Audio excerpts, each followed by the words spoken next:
Good afternoon, everybody, and welcome to the Israel Brief, brought to you by Lay of the Land.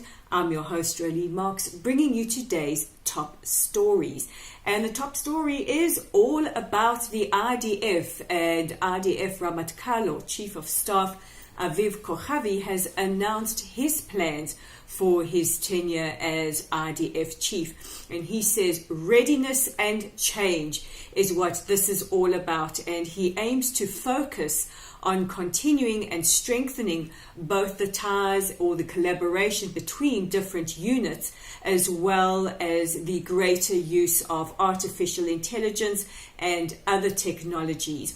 And just cleared by the IDF censor, and that is that the IDF have successfully tested their Patriot anti-missile and Iron Dome air defense systems by testing them against targets of a variety of ranges and heights. So this goes to show that our Israel Defense Forces are ever prepared, ever at the ready to ensure that Israel remains safe and defended.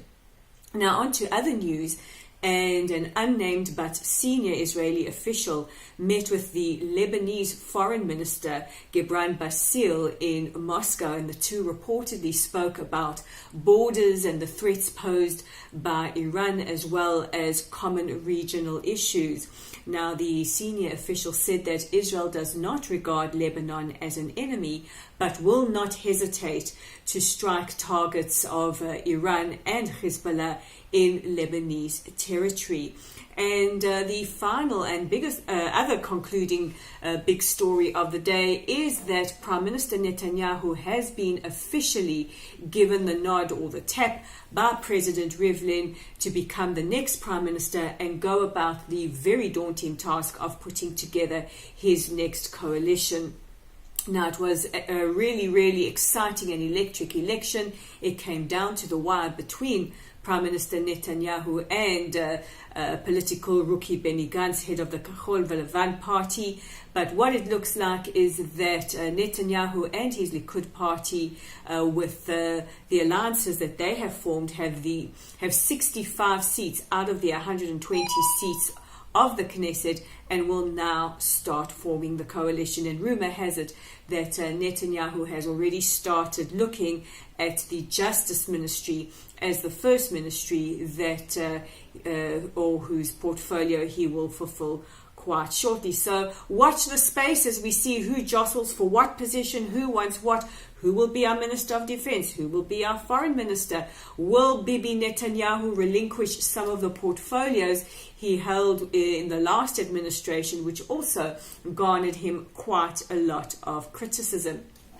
So that is the last Israel brief for the week, short and sweet. And we here at Lay of the Land wish all of you who are celebrating Pesach, a Chag Pesach Kasher V'Sameach, and all of our friends who are celebrating Easter over the weekend, a very, very happy Easter. And don't forget, if you're looking for something to do this weekend or some content to read, check us out at layoftheland.online.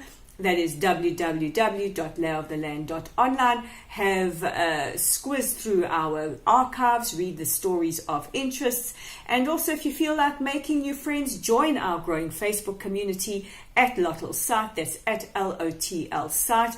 And just remember, if you think that you have an article that you would like featured on Lay of the Land, please don't hesitate to contact us either via our Facebook page or on our website. And also don't forget, you can subscribe by clicking on the button below to receive your daily headlines, fresh and hot off the press from Israel. So as a reminder, I'm Readiness Marks, and on behalf of Lay of the Land and the Israel Brief, I wish you Shabbat Shalom, Happy Easter, and Chag Sameach.